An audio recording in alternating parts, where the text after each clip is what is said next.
নমস্কাৰ স্বাগতম জনাইছো দি ক্ৰছ কাৰেণ্টলৈ ষ্টুডিঅত মই প্ৰহেলিকা তাই এই মুহূৰ্তত লৈ আহিছো এক গুৰুত্বপূৰ্ণ খবৰ মিয়াখেদা আন্দোলনক লৈ খৰব হৈ পৰিছে শিৱসাগৰৰ বিধায়ক অখিল গগৈ শিৱসাগৰত সামান্য কিবা এটা অঘটন হলে কাকো খুদাই নেৰো বুলি হকিয়নি প্ৰদান কৰিছে অখিল গগৈ আৰক্ষী অধীক্ষক আয়ুক্ত থকাৰ পাছতো শিৱসাগৰত কেনেদৰে উচ্চতনিমূলক কাম হৈ থাকিব পাৰিছে বুলি প্ৰশ্ন উত্থাপন কৰিছে অখিল গগৈ ইয়াৰ সমান্তৰালভাৱে শিৱসাগৰৰ ৰাইজক এই উচ্চতনিমূলক কথা গুৰুত্ব নিদিবলৈ আহ্বান জনাইছে বিধায়কগৰাকীয়ে এই মুহূৰ্তত জনাইছো সবিশেষ মিয়াখেদা আন্দোলনক লৈ খৰব শিৱসাগৰৰ বিধায়ক অখিল গগৈ শিৱসাগৰত সামান্য কিবা হলেও কাকু খুদাই নেৰো বুলি হকিয়নি অখিল গগৈ শিৱসাগৰৰ জিলায়ুক্ত আৰক্ষী অধীক্ষককো হকিয়নি বিধায়ক অখিল গগৈ ডিসি এসপি থকাৰ পাছতো কেনেকৈ শিৱসাগৰত উচ্চতনিমূলক কাম হৈ থাকিব পাৰিছে বুলি প্ৰশ্ন অখিল গগৈ প্ৰশাসনে সেই সংঘাত লগোৱাৰ ক্ষেত্ৰত ভূমিকা লৈ আছে বুলিও মন্তব্য কৰিছে বিধায়কগৰাকীয়ে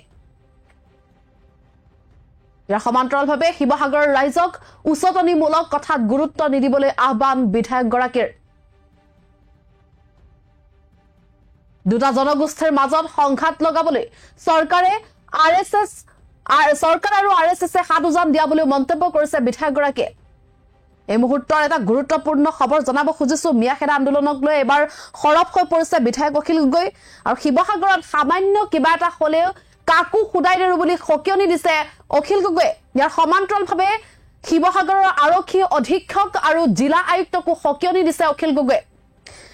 জিলা আয়ুক্ত আৰু আৰক্ষী অধীক্ষক থকাৰ পাছতো কিদৰে শিৱসাগৰত উচ্চতনিমূলক কাম হৈ আছে বুলি প্ৰশ্ন উত্থাপন কৰিছে বিধায়কগৰাকীয়ে ইয়াৰ সমান্তৰালভাৱে প্ৰশাসনে সেই সংঘাত লগোৱাৰ ক্ষেত্ৰত ভূমিকা লৈ আছে বুলি মন্তব্য কৰিছে তদুপৰি দুটা জনগোষ্ঠীৰ মাজত সংঘাত লগাবলৈ চৰকাৰ আৰু আৰএছএছে হাত উজান দিয়া বুলি মন্তব্য কৰিছে বিধায়কগৰাকীয়ে এই সন্দৰ্ভত শিৱসাগৰৰ ৰাইজক উচ্চতনিমূলক কথাত গুৰুত্ব নিদিবলৈ আহ্বান কৰিছে বিধায়কগৰাকীয়ে যেহেতু সমগ্ৰ ৰাজ্যতে বৰ্তমান মিয়াখেদা আন্দোলনক লৈ তৎপৰ হৈ পৰিছে সমগ্ৰ ৰাজ্যৰ দল সংগঠন ঠিক একেদৰে শিৱসাগৰতো মিয়াখেদা আন্দোলনক লৈ দল সংগঠন খৰব হৈ পৰিছে আৰু এই ক্ষেত্ৰত বিভিন্ন ধৰণৰ উত্তেজনামূলক পৰিস্থিতিৰ সৃষ্টি হৈছিল যাৰ পৰিপ্ৰেক্ষিতত এবাৰ শিৱসাগৰৰ বিধায়ক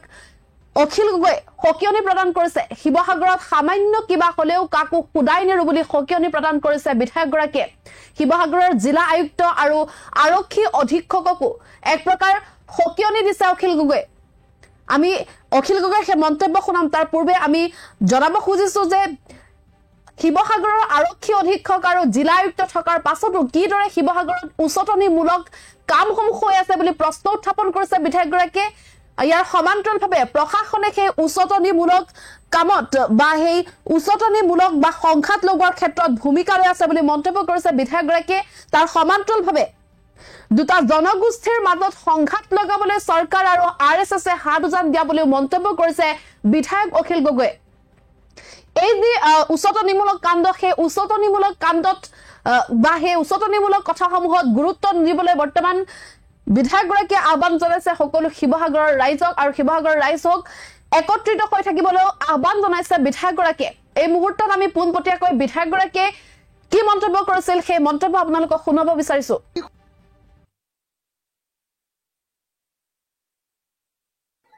সেইকাৰণে অসমৰ মুখ্যমন্ত্ৰী ডাঙৰীয়া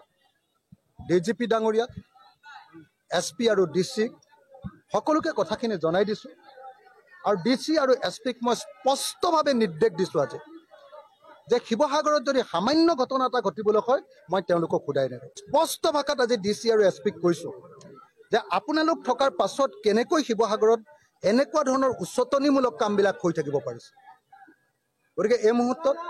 মই শিৱসাগৰবাসী ৰাইজক শান্তি সম্প্ৰীতি বজাই ৰাখিবৰ কাৰণে আইন শৃংখলা ৰক্ষা কৰিবৰ কাৰণে আৰু কোনো ধৰণৰ উচ্চতনিমূলক বক্তব্য নিদিবৰ কাৰণে উচ্চতনিমূলক কাম কাজ নকৰিবৰ কাৰণে আৰু দুটা জনগোষ্ঠীৰ মাজত সংঘাত সৃষ্টি হ'ব পৰা কোনো ধৰণৰ কাম কাজত হাত উজান নিদিবৰ কাৰণে মই শিৱসাগৰীয়া ৰাইজক প্ৰবুদ্ধ ৰাইজক জনা শুনা ৰাইজক জ্ঞানী ৰাইজক শিৱসাগৰৰ ৰাইজ প্ৰবুদ্ধ শিৱসাগৰৰ ৰাইজ জ্ঞানী শিৱসাগৰৰ মানুহ জনা শুনা শিৱসাগৰৰ ৰাইজ ৰাজনৈতিকভাৱে আপোনালোকে সকলোৱে জানে যে যথেষ্ট পৰিমাণৰ মেচিয়ৰ। গতিকে মই শিৱসাগৰৰ ৰাইজক অনুৰোধ জনাইছোঁ যে শিৱসাগৰত কিবা এটা বেয়া ঘটনা ঘটি গ'লে সমগ্ৰ অসমত ঘটিব। কাৰণ শিৱসাগৰ সাংঘাতিক ধৰণে এটা চেঞ্চিটিভ এৰিয়া। আৰু শিৱসাগৰ হ'ল ঐতিহ্যৰ প্ৰাণকেন্দ্ৰ। তাত সদায় হিন্দু মুছলমানে একেলগে বসবাস কৰি আছে, কিন্তু কিছুমানে তাত সংঘাত লগাব খুজিছে। চৰকাৰে পৃষ্ঠপোষকতা কৰিছে, চৰকাৰে হাত উজান দিছে, আৰু এনেকৈ অসমখনক 2026ৰ আগত এখন সাম্প্ৰদায়িক সংঘৰ্ষৰ ফললৈ পৰিণত কৰিবৰ কাৰণে চৰকাৰখনে বিজেপি আৰু RSSে চেষ্টা কৰি থকা আমি দেখিবলৈ পাইছোঁ। মই বিজেপি RSSক অসম চৰকাৰক সকীয়াই দিছোঁ